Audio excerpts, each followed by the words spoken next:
Hello Hi. and welcome To True Crime Tea? and Tangents. I am your host, Bonnie Watkins. I am your host, Duca Shot. Oh, dang it! You know, the thing. Yeah. Okay, here's the thing. Yeah, here's the thing. It was You've inevitable. said your last name before. Yeah, cool. I just didn't want to tell you that last week because thanks. it just you seemed so excited about not saying it, but you've already said it. I was gonna be all like Beyonce, Sia. right? Madonna. Don't show your face or say your name. Good grief! Like anybody cares. You know, the really, really exciting thing that our listeners should know is that today we're recording together. Together, which is why it's more awkward than usual at the beginning. I don't know if it is more awkward. I think we're so good always at that. this awkward. You wouldn't think that we have a long-standing 30-plus year relationship with each other. Because we don't know how to greet each other. Or talk like normal people. Yeah, good times. It's fun. It's fun. So, what lovely beverage... I know exactly what you're drinking because I made it for you. But let's pretend I don't. What beverage are you drinking? Well, Bonnie, thank you so much for asking. You're welcome. I am drinking a very lovely tea called Golden Fire Ginger, and it is delicious. You made it great, by the way. I know she panicked about but the instructions say, but it turned out fantastic. I panicked hardcore. It is a little weak. You're being nice to me. Well, it's gingery, and our listeners don't really need to know this, but it's pretty late at night, so It's very late at night. know. This is, we have a set time. We record during the day when we're apart, but together, all the it's- rules are gone. Yeah, it's out the window. Yeah, it's got, just so you all know, it's from a company called Keith & Co., which is sustainably sourced loose leaf tea, and it's amazing, and I highly recommend that anybody who's in the market for tea buy their tea from them. They have caffeine and caffeinated and caffeine-free teas, depending on what people like. This one is a caffeine-free tea that's delicious. Yeah, they have a lot of delicious caffeine-free teas, which are kind of my preference as far as tea go. But that being said, anybody out there who wants to sponsor us and also share some delicious tea, hint, hint, wink, wink, nudge, nudge, we're happy to try tea. Yeah, we would do that for you. We would actually, I didn't even think about it. We would be an ideal podcast for any hot beverage. Right. I would also take a hot ourselves. chocolate. Right. Oh, That's just, my goodness. like if a fancy hot chocolate place wanted to sponsor us, I wouldn't say no. Stevens. Wouldn't say no. Just saying. And maybe when we become famous, we'll start linking the teas we use someplace or another. Oh, that's a good idea, yeah.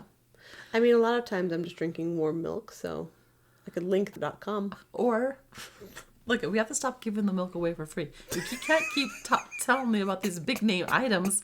They need to pay us before we say their name. That's true. I'll bleep it out. I'll bleep the company out.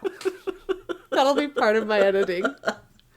That blank. Stop giving the milk away for free. My milk from beep. We don't know how that was sourced. You're laughing, but I'm actually going to do that. I love that. That's fantastic. Okay, well, what are you drinking? What delicious beverage are you drinking? I am drinking an orange and cinnamon blend. It's nice. I like it. I like yours more. It's also got some rooibos and that's it. That's the only other sugar flavor. I was going to read more, but I realized that was just the same ingredients in a different language. It's very late, people. This is going to be a good one. This is going to be a really good episode. I'm very excited for this. My lovely sister has been with me for the weekend. We had a big family event. My beautiful little baby girl got blessed. Mm-hmm. And she's been helping me out and staying a couple extra days. And it's been so much fun. But we also just have been staying up late. Well, we've been trying to record a podcast every day. Every day. I was like, we're going to record 5 episodes this weekend. This is our first one and she's leaving tomorrow. Yeah. So... to be fair, we had a lot of other people that stayed that I was not anticipating. But it was still... Which was so much fun. Yeah. But it just changed our plans. It was, yeah. We just got to be flexible, go with the flow. Which is why this is the first time we're recording. I know, and it's super fun. So today, very excited about this one for you because I found somebody who comes from your neck of the woods. Well, you know what? We actually do have quite a few. Oh, okay. So yeah, I don't want to give the exact location of your hometown away because that would be rude. But I think it's fair to say they live in Washington. Mm-hmm. Yeah. And the Pacific Northwest and Washington specifically is home to just a ridiculous amount of killers. Maybe it's because it's always dark and rainy. I think it does something to the mood, yeah. It's vibing of death. But this one actually specifically for a time lived in your town. That is so creepy. I know. I love it. Have fun going home tomorrow knowing a murderer was there. Golly, that's so true. Come on. Like there aren't murderers there right now. I mean, if it makes you feel better, I found out like 5 months ago about a double murder that happened in my town. Oh, wow. Like less than a mile from where I live. Years ago, but less than a mile from where But I still. currently live. So maybe we'll cover that one someday. So today, I am going to tell you the story of Keith Jesperson. I apologize. Jesperson. Jesperson with an E. And he is also known as the Happy Face Killer. They are making a movie about him. I know. I actually he has a whole series somewhere. He does. It's coming out on Paramount Plus. I was going to bring this up later, but We can't tell the names. I gotta stop giving them away for free. I'm sorry. I'll bleep that out too. It's coming out. Go figure it out on your own. A streaming platform that you can Google, but we're not going to tell you because they don't sponsor us. I didn't actually realize. It's funny because I had heard on, I think probably a podcast, like vaguely, like just listening in the background to ads or whatever. But I didn't think about it. The whole reason I found this guy is because I was looking at murders in your hometown. Oh, okay. Like my whole goal was to find a murderer that was like close, like to your neck of the woods, so it'd have like some relatability to you. So I'm doing all of this research and I'm writing this story, and then I'm like near the end, I'm like, this just really has felt so familiar. And then one of the links that I found, I was like, oh, well, this is about to become real big. So like about to blow up here, people. It is. Which is interesting because so you heard it here first. Yeah. Which I love, because at first I wasn't going to watch it because it looks scary, right? But now I might have to watch it because I want to see them say the names of like Yakima. Yeah, I will. Well, now people know where you live. Well, come on. That's the biggest county in Washington. Good luck. That's true. That's just Yakima County. Mm-hmm. There's lots of suburbs. Yep. Towns? Places? Sagebrush? It could be Yakima Nation even. Ooh. That's pretty big. That's very big. Yeah. Yeah. Anyway, it does so I watched a trailer because I was curious after doing it all. Mm-hmm. It does look like they take some artistic license. They like to do that. Which makes sense because it's a TV show. Right. I mean, but I think that's always interesting because it's already sensational. Yeah, but they're not doing it as like a documentary, right? No, they're not doing it like the excellent Ruby Frank documentary that's on Hulu, which y'all should watch. Stop saying the names. We're never going to get sponsored by Hulu. Well, not anymore. Oh, sorry. But that was so good. And it was very much so very factual. It was. This happened, then this happened. This is not a documentary. It's a TV show. Mm-hmm. Right. So they're trying to make it a little bit more. It does seem like they're really looking at the emotional aspects and the impact on the people's lives. Yes. But it has one of my favorite actors in it. I love him. Don't say his name because he might sponsor us. He might. I wasn't going to. I love him. I love it because it's kind of a divergent from other things I've seen him in. So I like that he's doing something kind of branching out. Being a murderer instead of a good guy? Yeah. A bad guy instead of a good guy. Guess those are his two options. There's mediocre guys. No one writes a movie or watches a show about mediocre guy. No. Well, that's not true. The Simpsons. He's pretty mediocre. He's incredibly average. Maybe even a little below. Yeah, the good times. Okay. All right. So Keith. Oh, before I forget, my sources for today are catsfm.com, Wikipedia. Love Wikipedia. Such a good jumping off point. CNN.com, people.com, The Monster in My Family, which is the name of the show, and also a book. It's a twofer. They're also like the name of the show, like of the Happy Face Killer, because there also is a show called The Happy Face Killer. Wow, there's so much happening. It's like so much is happening. Yeah. And then also kgab.com. So I feel like we already kind of canvassed this part, but I wrote it, so I'm gonna say it. Okay. Every state is known for something. Mm-hmm. You know, California has beaches. Florida has oranges. Wisconsin has cheese. Uh-huh. Washington has apples. Yes, I was hoping you were saying that.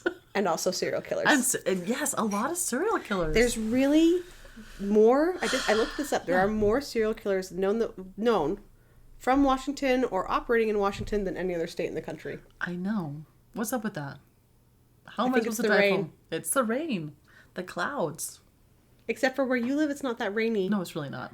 And this is also a serial killer that's in your neck of the Yeah. woods. So, We actually have a lot of sunshine in our area. it's really nice. You barely any snow. You don't even get it's winters. the Palm Springs of Washington, you know.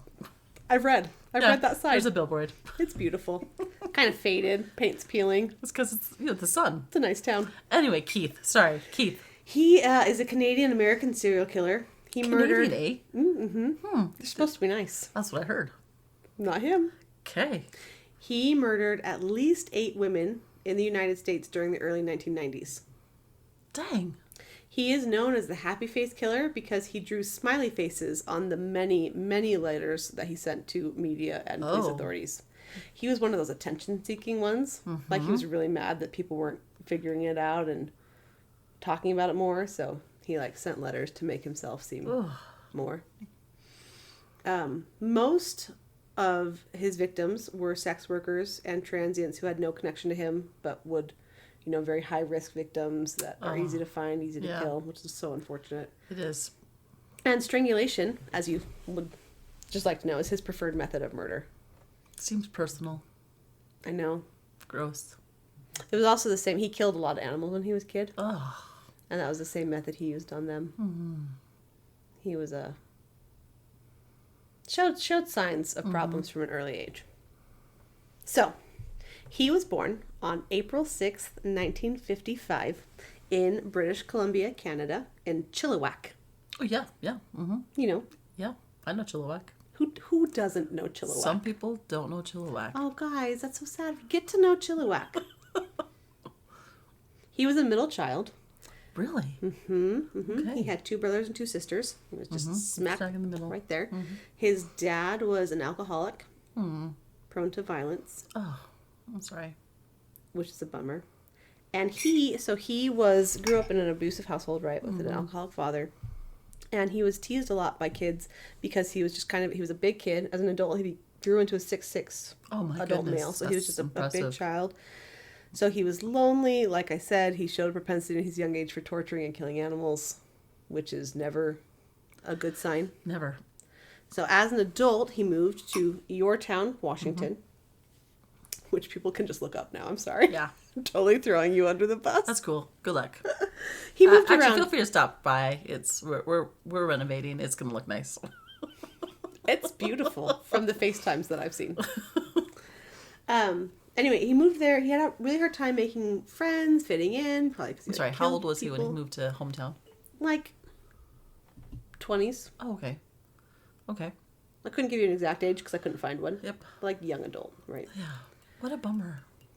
I just am thinking all the steps that get a person to this space, right? The abuse and the loneliness, but still, that being said, a lot of people suffer from the same thing and don't end up killing people or killing animals. Yeah. So it's an interesting thing about the brain that we just don't know yet. It is. And the thing is, so he killed animals when he was little, but he also tried to kill people. Oh, okay. It didn't work. But when he was 10, he was friends with a little boy whose name was Martin, and because they were 2 little boys who were 10, they would get into trouble a lot. Yeah. Yeah. Because that is what boys do. And Keith would always get angry because he said that he got punished for things that Martin did. Mm-hmm. And so he attacked him one day, just violently attacked him, and kept attacking him until Keith's father pulled him away. And he later stated that he was trying to kill him. That was his goal, was to kill him. And then about a year later than that, when he was 11, he was swimming in a lake with another boy, and he held him underwater. Okay. So, but why with the murder? Yeah. Anyway. Well, and so on that one, he claims that prior to this, that same boy had held him underwater until he blacked out.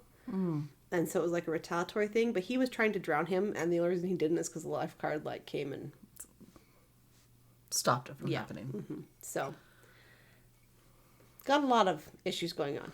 Yeah. He said that he was raped when he was 14. He didn't give a whole lot of like details about that, but that is a claim that he's made. So that's another, if it's true, just another nail in the coffin for the makings of just somebody who's got some issues. But that's still, even if that is true, that's like 3 and 4 years after like murder attempts, right? Which is, I feel like he's got a lot of anger. yeah. So he graduated from high school in 1973. He didn't attend college because his dad told him he was stupid, which is so sad. And then in 1975, he got into his first relationship. He was 20. And this is, he was in your town at this time. Okay. So before 1975. And he married a gal named Rose Huck. And they had 3 children together, 2 daughters and 1 son. And he worked as a truck driver. So he was coming and going and coming and going, right? Just in and out, driving all over the place. So years later, his eventually ex-wife thought that maybe he was having an affair because strange women would call while he was on the road and ask for him. And so she, got mad. She accused him. 14 years into their marriage, she just packed up and left. She drove to stay with her parents in Spokane. Okay. Which is another town in Washington, for those that aren't familiar with Washington geography. And they officially divorced in 1990. Okay. So their marriage was about 15 years in length. And that is when at least we know that maybe like a breaking point type of a thing for him. Maybe when his wife left or something. Because he was, by the way, cheating on her. Like, he was having affairs. But he realized at some point that he was like, well, I'm on the road. I'm just traveling. I can just kill. Oh my goodness. I come, I go. Right. There's no links. No connections, no traces. It's not suspicious for me to be in, be out. So his first known victim, her name was Tanja Bennett. And she was killed on January 21st of 1990 near Portland, Oregon. He introduced himself to her at a bar, invited her to a house, and then strangled her to death after they had an argument. Wow. Seems like it's like unnecessary, but I feel like we can tell he's been escalating to this, right? Right. Right. Just in his life. With the anger and the lying and the cheating and the attempting of other murders. But when you want to have friends, but if you try to kill them, then they're not going to want to be your friends anymore. That you should like embroider that on a pillow, right? Or put it on a T-shirt. It's like a public announcement. Yeah. Don't try to kill your friends. Friends don't kill friends. Right. There friends you go. Don't let their friends kill people. Right. Both. Either or. Yeah. No, it's and the thing is, you can get in arguments with people. That's fine. You just can't strangle them. Correct. Or hit them. You just don't do those. That's what naughty things to do. Yeah, I mean, I'm from the camp where you shouldn't even yell at them. So it seems like hitting and killing is. And I'm all for a good yell. I'm for like a heated conversation, moment, right? And then you a dramatic head toss and you slam a door. Oh yes, I am all for a good door slam in an argument. Yep. Really feel like it gives you the upper hand. And the last word, but no strangling. Strangling is off not the way table. you do that. No go. So, in 1992, a body of a woman he had raped and strangled was found in California near the town of Blythe. We have not to date been able to identify who she is. That's sad. Which is so sad. He later on identified her as Claudia, which is not helpful. Her real name might be something different. Her identity, her family, that is all just completely unknown, which is so unfortunate. He said that he picked her up as a hitchhiker, and they decided to stop and eat at a rest stop later, and they argued about money after the meal, which led to him killing her. Wow, again, arguments and killing, not necessary. Yeah, and this is like so sad. Are you ready to hear something so sad? Okay. So after he killed her, he taped her to the bed of his pickup, or not his pickup, sorry, his truck, like his semi-truck, to keep her from bouncing onto the floor because the road was rough, this are his words, and everything on the bed ends up on the floor sooner or later anyway. Oh. So he like kills her and then he just completely humiliates her, right, like her body, and just like tapes her to a floor where she's like bouncing up and down over these rough roads. Oh. And then as soon as it was dark, he disposed of her body and then headed to Phoenix to deliver a load. Oh my gosh. Like, no big deal. So a month later, in Turlock, California, the body of Cynthia Lynn Rose was found. Keith stated that Cynthia was a sex worker who had entered his truck at a truck stop while he slept, and so he killed her. It seems to me like okay. All right. I just don't feel like... That doesn't seem like an accurate statement. It does not. I feel like probably she was invited into his pickup. I keep saying pickup because it's a truck. It's not a pickup. It's a semi-truck. It's a semi-truck. When the word truck comes up, it's picture a semi-truck. With like the whole bed's in the back and everything. His fourth victim was another sex worker, Lori Ann Pentland from Salem, Oregon. Her body was found in November of 1992. And he states that with her, she tried to double the fee that she was going to charge him for the sex they'd engaged in, and he wasn't going to pay it, and so she threatened to call the police, and so he strangled her. Okay, that also doesn't sound very accurate, because I can't imagine a sex worker, especially in 1992, being all like, oh, you're not going to pay me? Let me call the police. Because they definitely have my back on this illegal activity that we're engaged in. Yeah. Now, I could see, like, if, like, he'd beaten her. Right. Yeah, I agree with that. Or was starting to kill her. That she was like, wow, crazy person. I'm going to call the police. But not just because of a money thing. Correct. Right? Because it's not legal activity. Correct. So you don't usually get the police involved in those. Illicit until activities. It becomes dangerous, right? Like where you're scared enough to call the police. And as a sex worker in the 90s, like you would have to get pretty scared. Yeah. To make that threat. Because you're dealing with unsavory characters a lot of the time, right? His next victim, he killed in June of 1993 in Santanella, California. And this is why we don't trust him about the name Claudia, because he said that her name was Carla or Cindy, but later on she was identified as Patricia Skipple. Oh my goodness. So those are not So he's just like... even close. Even if she's like, hi, my name is Patricia, he's like, oh, Cindy. Or Carla. Or Carla. I'm going to call you Carla. But interestingly, like, I don't know if this is like a weird tangent, but the names he's making up are all C names. I know. I noticed that as well. Okay. It's an interesting pattern. It is interesting. Initially, police thought that her death was a drug overdose, and it wasn't until more information about him and being caught and everything brought to light that she was determined to actually be a murder victim. Okay, but don't they was she strangled? Like, I'm sorry, was she strangled From as what well? I can tell, they didn't find strangulation marks on her body. You can strangle somebody without leaving strangulation marks, but it's very, very hard. And really, it's more of a suffocation than a strangulation. Right. Okay. I think probably because of her line of work, they didn't try too hard to look into her murder, would be my guess, or her death. They were just like, oh, look, drug overdose probably. Right. I hear you. Which is a bummer. It is.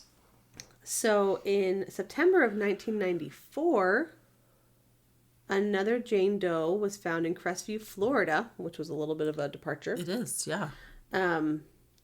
This is like the one that he was accurate on. He said that her name was Suzanne, and she was identified in 2023. Wow.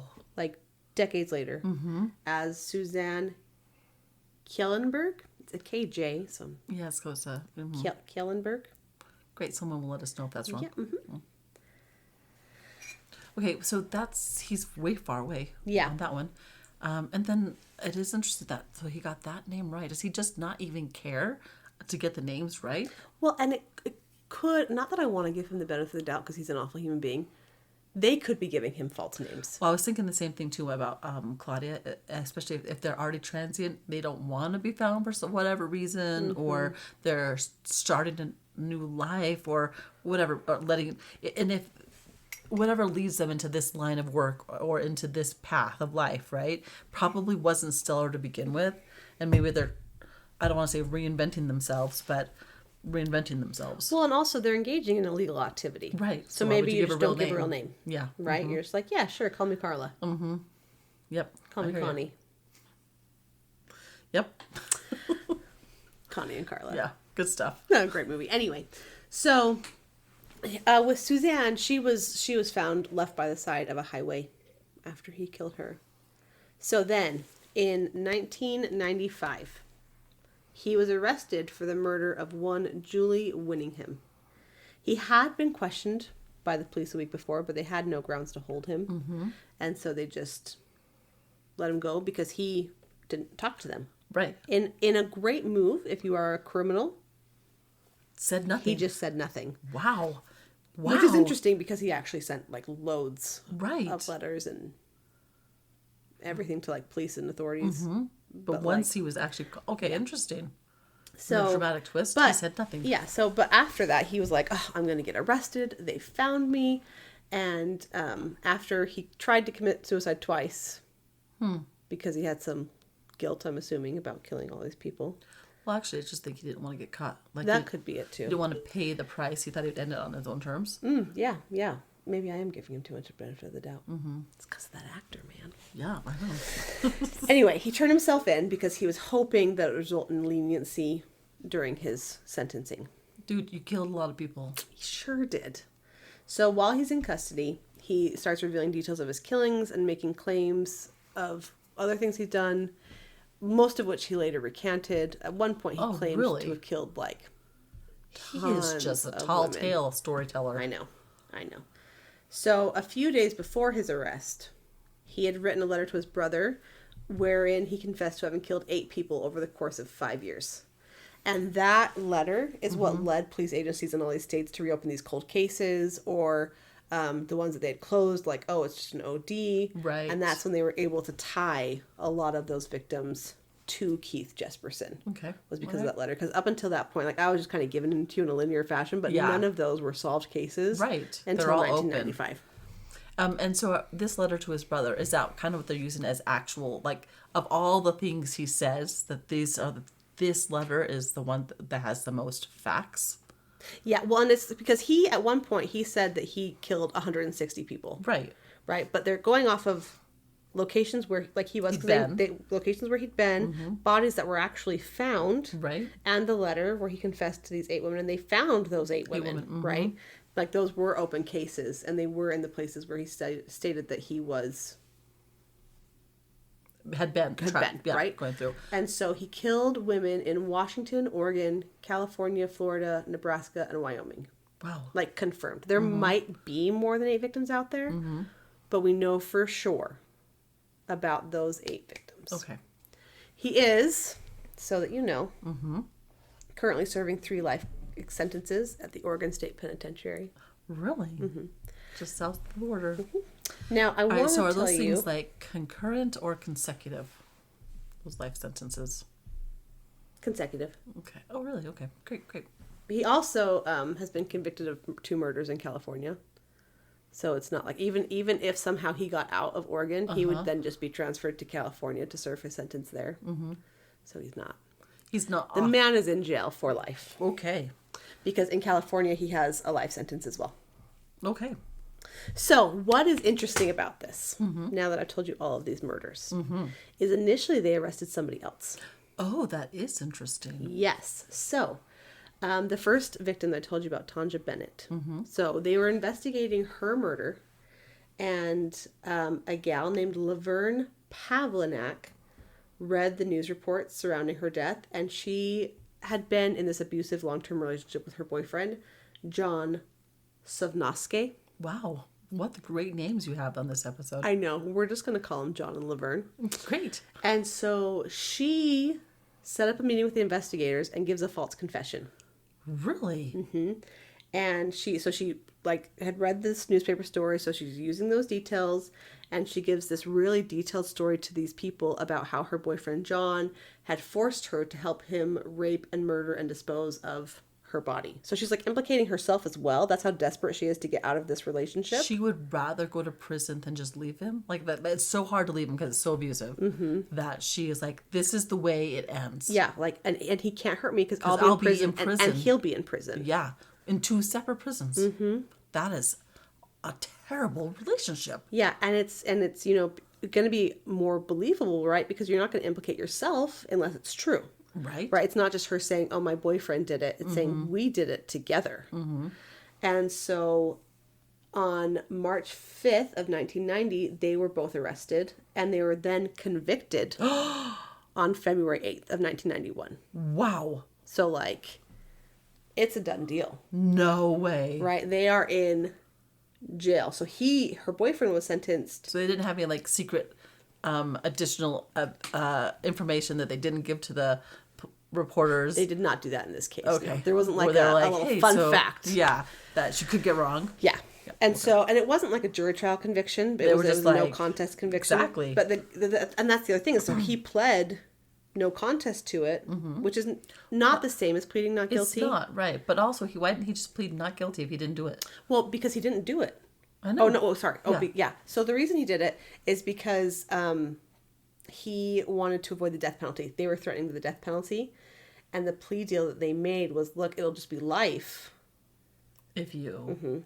And so, but when you plead no contest, because when you plead guilty, you have to go in front of a judge and you have to say, I am guilty, I did this. Right. When you plead no contest, what you say is, I'm not pleading guilty, but what I am saying is that the facts of this situation, I believe a jury would find me guilty. Oh, that's heavy. Yeah.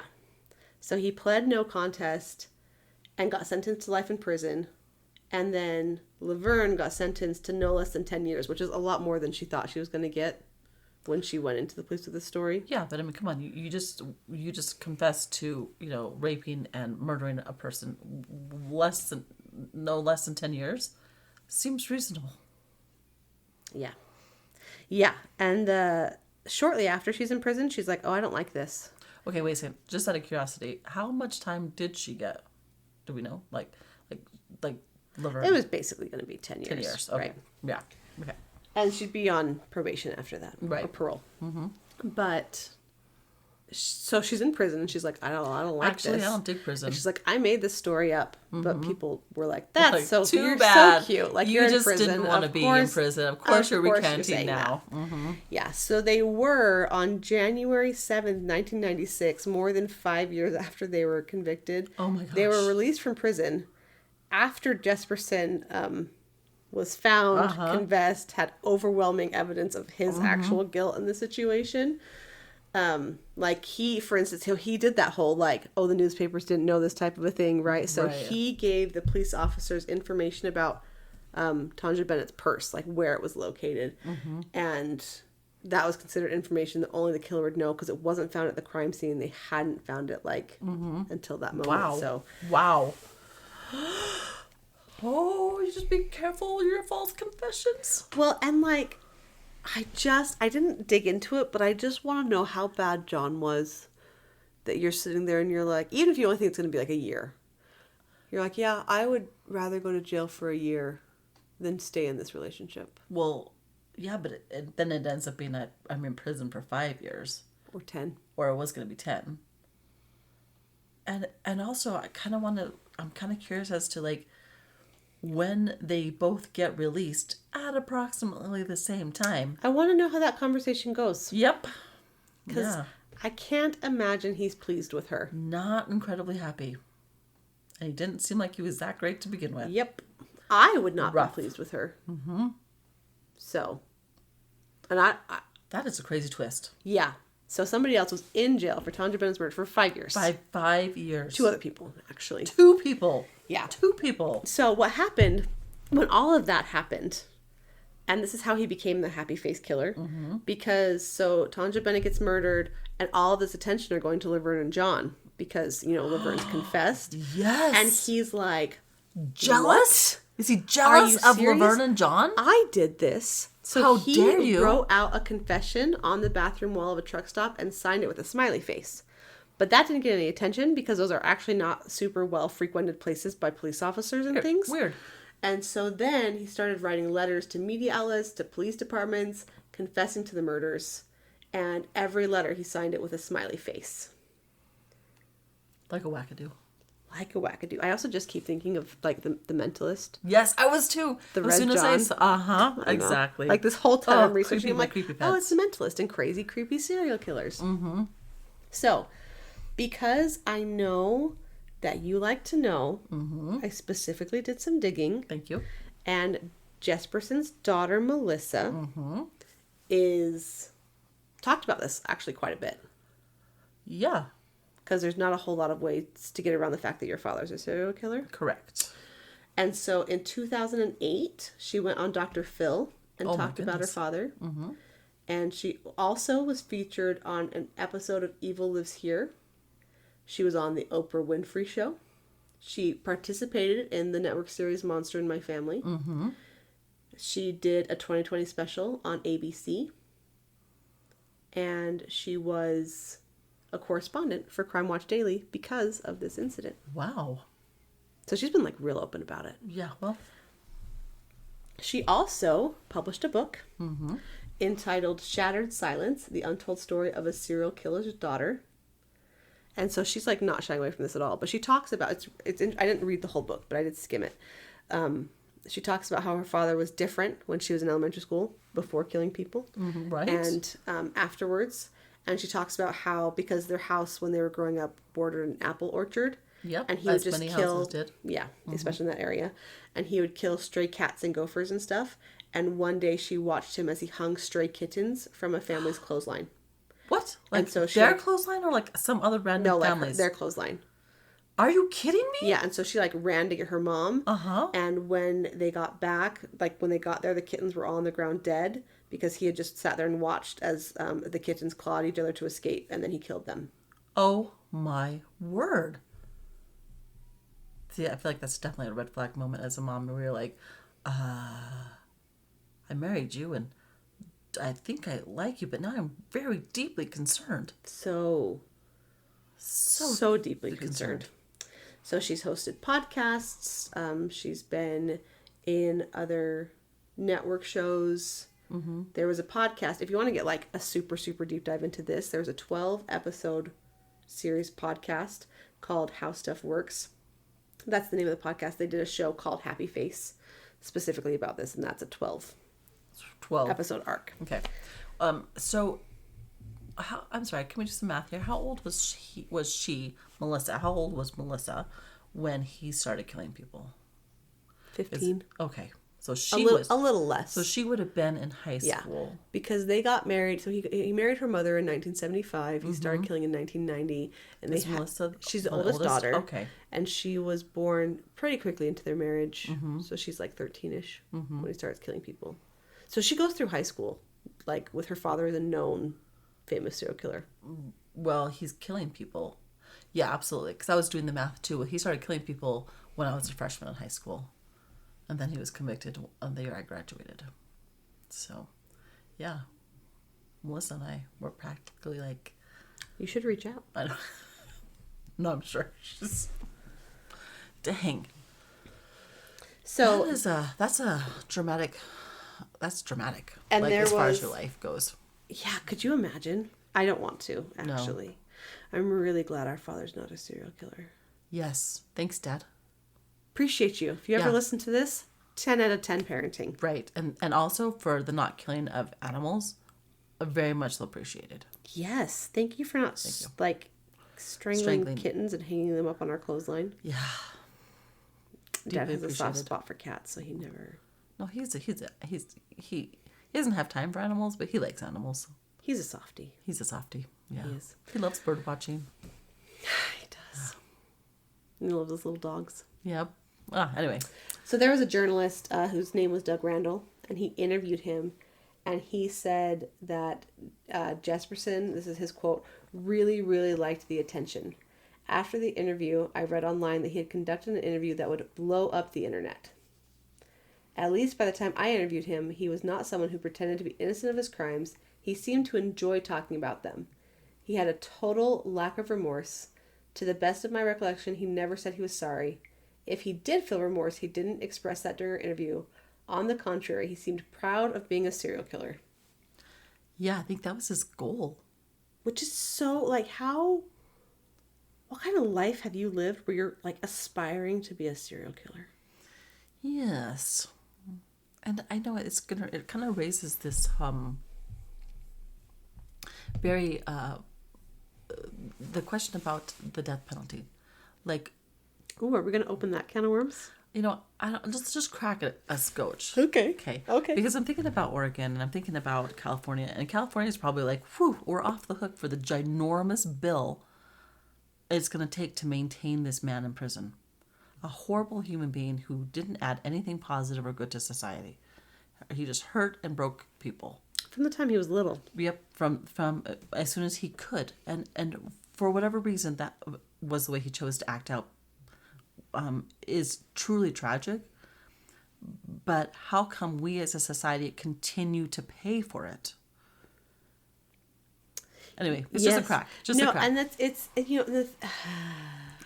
because people have an argument, right? Because and nationally, the death penalty cannot be applied to anybody who was a teenager when they committed crimes, or anybody who's mentally disabled. But right? He was not a teenager. He was not either of those things. Yes. And a lot of states have taken the death penalty off the books. I hear that. California has not, but just refuses to do it, which is interesting. Like, just take that step, just nix it. Yeah. So people will be like, oh, but what if they're innocent, right? What if you send an innocent man or woman to, the death chamber, and it turns out, we find out later that they just didn't do it. Right. Correct. And I think the reason that argument gets sway, it's not an argument I agree with, by the way, but I think the reason that argument gets sway is because the cases where it was an innocent person that got convicted get a lot of attention, as they should, right? But statistically, they are such a small percentage of convictions. Right. And I think in this day and age, it gets even smaller and smaller. Yeah. Like, you can't fake DNA evidence, right? You can plant it, but you can't fake it. And it's actually really pretty hard to plant, like, for a conviction, DNA evidence. There are false confessions. Absolutely.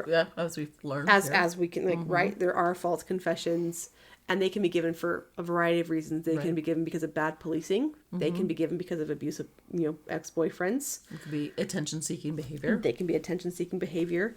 But they are getting, again, those are getting fewer and farther between as well. Because the ones that were due to bad policing, it's, there is still bad policing, but there's the body camera footage. There's rules that are in place about interrogations and things you can and can't do anymore. And so that's getting better. The ones that are attention-seeking, usually they can weed those out, right? Usually. Which is why I was so surprised that they didn't weed out Laverne and John. Yeah. It's like, well, don't they usually hold back a fact? Like, come on, all the detective shows I watch where they're like, but what about this? And they're like, wrong. That, that kind of thing, right? Where you trap the killer, or you like, no, I don't know why you're here, but get out. You wacko. You said shot and she was strangled. Get help. I mean, that's a big one to, like, not have in the papers, but yeah. Yeah. And they do that sometimes when it becomes clear there's a pattern. But the thing is, in this case, there wasn't patterns. Right. There was just random people all across the United States. Across the country that were just being murdered, right? There wasn't...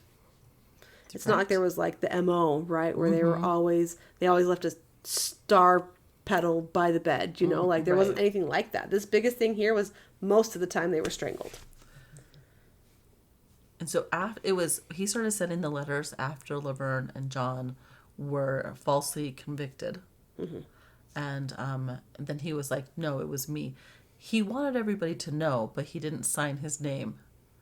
Yeah, and I think that's part of the reason he turned himself in, is because he did want the acclaim, right? So when he got to this point, why are we paying for that? When he got to this point when, like, the police have found me, like, okay, I'll do it. I'll turn myself in. Yeah, and that's the thing, is because there is, like, in pretty much case, no doubt he's guilty. Keeping him alive and letting people continue to interview him, right? Where he's getting... Give him the attention. He's giving... Talk about podcasts. And then... Make TV shows. Right. Multiple... And why should he get to be around to enjoy all that? I know. And also, it costs about, last time I looked, and it's probably different in different states, but in Idaho, it costs $72,000 a year to keep somebody in prison. Wow, there are some families who live off less than that. Yes. So, Because everything's, all their medical is taken care of, all of their food, their housing, clothing, and it's not great clothing and housing, but it's paid for, right? Right. So, and I know it's dramatically really more. It is quite a bit higher in the state of Washington, just because I know our minimum wages are quite a bit higher than in Idaho. Yes, it's like double. So, I wanted to crack that just for a second. Yeah, no, it is, and the thing is, it's what's frustrating to me, I guess, is do it or don't do it, but pick a lane, right? So the states that have death penalty on the books, then do it. If you don't want to have it there, then don't have it there.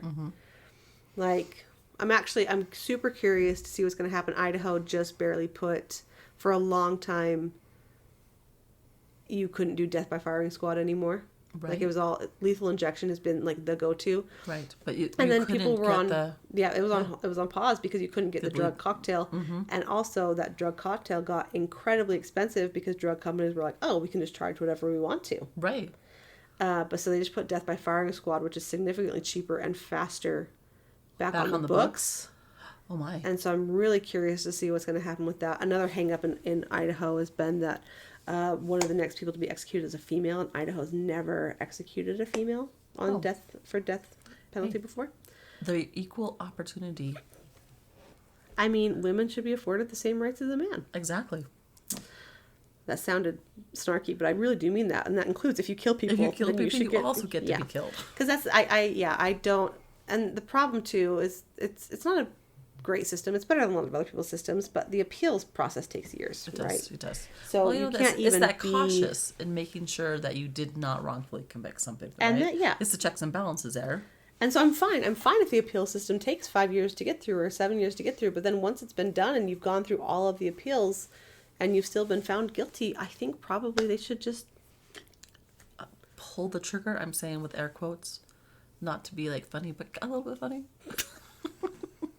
And it is hard. It is hard, right? Because you have some victims and families of victims that are so against the death penalty.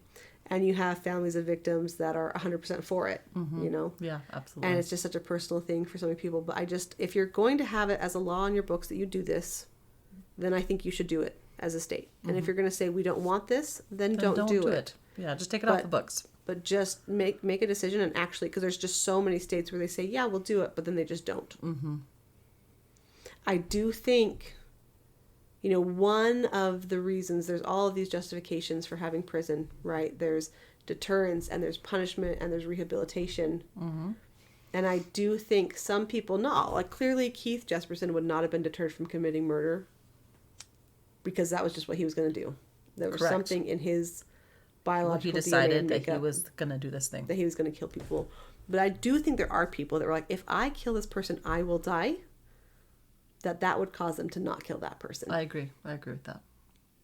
And deterrence that's a big part of the reason that we have the legal system the way it is. Correct. Right? Punishment's part of it, but so is deterrence. And I don't really plan on killing anybody. But I would really think twice about it if I was like, well, if I get caught, I will die.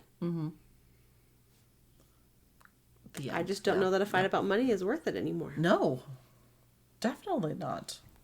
Not when you can have a vigorous head toss and slam a door. Which is just as satisfying as murder. I don't know. I've never committed murder. Hypothetically. Wow. Rumor on the street is. Yeah, but it is interesting. Maybe the thing they could do is that you don't get to have any publicity. People can't interview you. You know what I mean? I don't know. It seems weird that he's getting everything he wanted and he killed people. I know. It feels like, the spoiled child, they have their temper tantrum. Mom says you can't have a cookie, then they throw a temper tantrum and mom gives them a cookie. I don't know if that's true. I'm just making up an analogy, but you can kind of see where they're getting the thing they wanted after their negative behavior. Yeah. Well, the thing that's hard too, is because part of the reason he gets interviewed is because people want to try and understand the psychology to help Right. catch other people and to help understand why people do this to try and prevent it from happening again, right? So they're doing it not just for the sensationalism, but also to try and get some information Like, that could how help come? society. Yeah. But But where it he's is- so flagrantly just in it for the attention, and the fact that he has a big history of not being truthful, is he even being truthful? I know. The thing is, though, society is always going to be fascinated by people like this. Because it's because they are so far outside of the vast majority's norm of thinking that we're like, what's happening here? How can we keep this from happening someplace else? Yeah. Well, and also just people, I mean, there's a reason that the true crime genre is like the number one genre of podcasting, Oh, is right? it? I'm pretty sure it is. I'm just saying that. I haven't looked it up or anything. Seems true to me. But I'm just going to go ahead and say almost all the podcasts I listen to are true crime podcasts. Oh, that's funny. And there's a plethora of them to pick from. Yeah. So, Yeah. Yep. I mean, just there's more of those than there are on motorcycle maintenance. That's so true. I listen to like herbs and wildcrafting and essential oil podcasts. There's more true crime podcasts than that, too. Yeah, I 100% believe you. And I know for a fact, like, our high school in my hometown teaches, because it's Pacific Northwest and we have so many great serial killers, there are 2 courses that you can take on the psychology of a serial killer. And that's just in high school. That's That's not high even, school, that sounds yeah. like a college class because it's so like specialized. But Like that you're is- a criminology major, Right.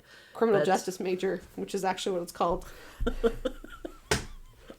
But I That's- appreciate you not batting an eye when I said criminology. I believe that's real. She said it. It's with confidence.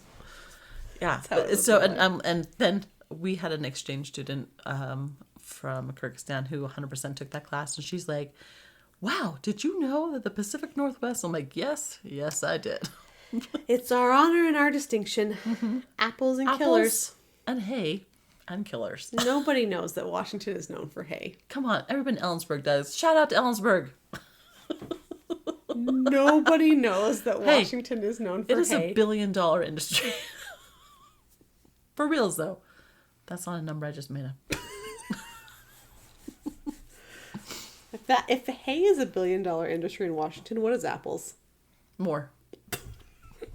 Multi-billion.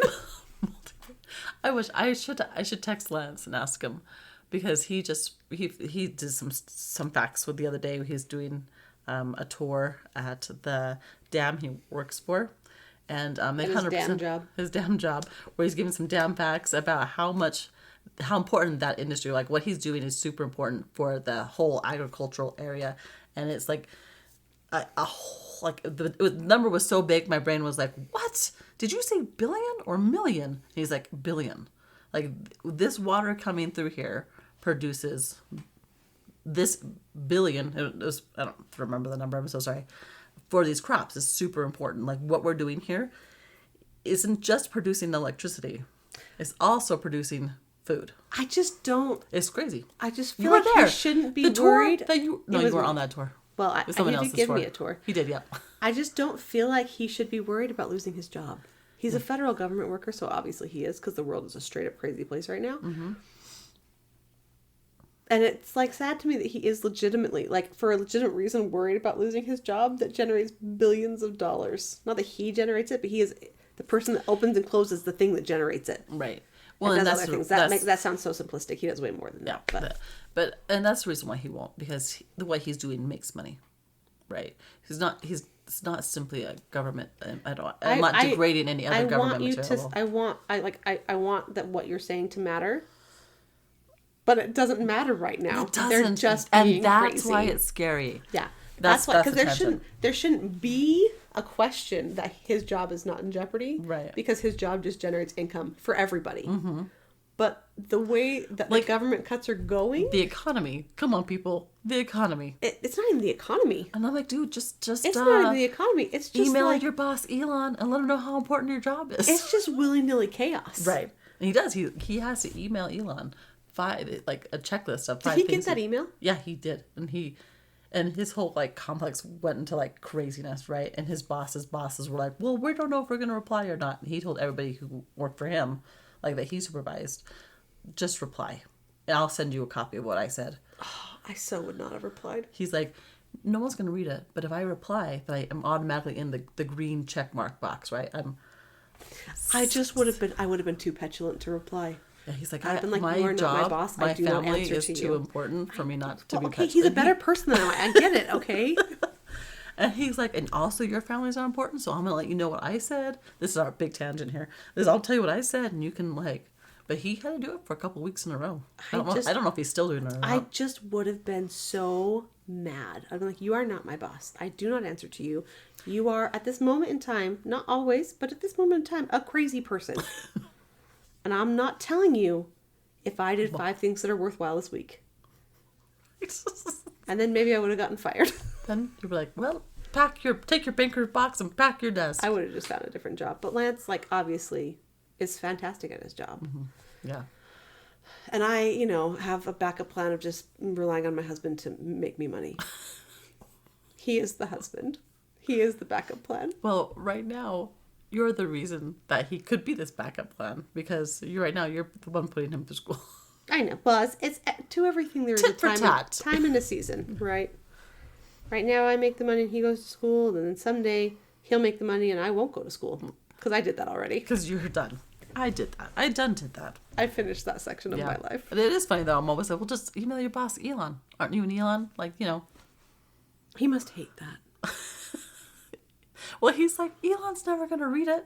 It's just going to go to some AI like thing that tallies. Or one of his like unpaid volunteers that he was getting for Doge. Yep. You got to have your disciples, disciples are. But he would have gotten millions of emails. I feel Can't like sort through that. I feel like this is good because it's all about balance, right? Like we're for the death penalty, but we hate the government cuts. Well, Balance. balance. People will be like, I don't know. Are they Republican? Are they Democrat? You don't What's know. even happening? You'll never know. You'll never know. We'll spill it on accidentally at some point in time. I just like to think I'm common sense. Right. Can we have that? Come on. Why do we have to pick? Like, just those are two polar opposites. Because of Thomas Jefferson. We can get into that on another day. Oh, yeah. That's why we have a 2-party system. That guy. TJ. Oh, yeah, everybody thinks he's so great. He does one good thing. I mean, he did a couple good things, but he made lasagna. He also did a few not so great things. Yeah, that don't really outweigh the one good thing. I don't know. That's a different The day. Declaration Sorry. of Independence. It's pretty great. I'm sorry. But Anyway. I don't know that I disagree with you. I really am not a fan of TJ. No. But that is a conversation for a different day. It is. We're coming up on an hour, so we've had our crazy moments. Mm-hmm. So anyway, till next time, don't kill people. If Don't you're in an kill argument. people. There's no need for that. don't strangle people. Mm-mm. Just slam the door. Get a good hair flip. Mm-hmm. Hair flip, then the door slam. Yeah, it doesn't do much good if you hair flip and they can't see it. Correct. It's not as impressive. It's not as satisfying. No. So, hair flip, door slam, and until next time, keep your tea hot and your curiosity hotter.